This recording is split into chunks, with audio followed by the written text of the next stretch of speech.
কড়াইতে গরম কড়াইতে তেল দিয়ে দিলাম, দিয়ে এবার রুই মাছ, দেশি রুই মাছ কড়াতে দিয়ে দিচ্ছি ভাজার জন্য।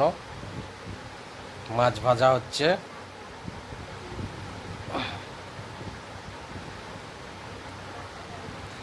মাছ ফ্রাই হওয়ার পরেই মাছটা নতুন পদ্ধতিতে রান্না করে নিলাম, সম্পূর্ণ ইউনিক টেস্টি পদ্ধতিতে রান্না চলছে। দেখে মনে হচ্ছে বেশ সুস্বাদুই হবে, দেখা যাক কি হয়। আজকে খাওয়া হবে কলা পাতা নেওয়া হয়ে গেছে। এরপরেই ভাত চলে এসলো, খেতে বসে পড়েছি, সবাইকে ভাত দেওয়া হচ্ছে। আপনারা দেখতে থাকুন। বেবিকে নতুন পদ্ধতিতে ভাত দেওয়া হচ্ছে বাটির চেপে, ও আজকে ওই রকম বায়না করেছে। এরপরেই চলে আসলো শাক দিয়ে একটু সবাইকে শাক দেওয়া হলো, দিয়ে শাক দিয়ে ভাতটা মেখে একটু খেয়ে দেখব।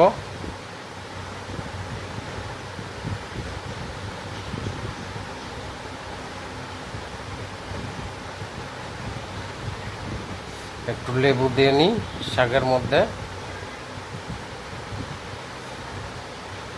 একটা বাইট নিয়ে নিলাম, শাকের বাইট, বেশ সুস্বাদু টেস্টি।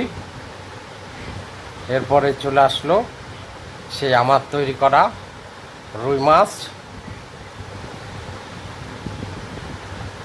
দিয়ে দিল এক পিস, তার সঙ্গে কিছু ঝোল, খানিকটা ঝোল দিয়ে মাখামাখি করে ভাতের সঙ্গে একটু মাছ দিয়ে নিয়ে একটা বড় ধরনের বাইট নিয়ে নিলাম। সুস্বাদু টেস্টি আছে, ভেরি টেস্টি।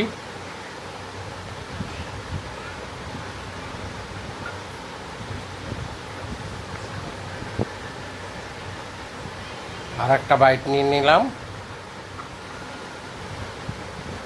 উৎসবও ঝোল নিয়ে নিল, মাছ নিয়ে নিয়েছে, বেবিও নিয়ে নিয়েছে, বেবি টেস্টি দেখাচ্ছে।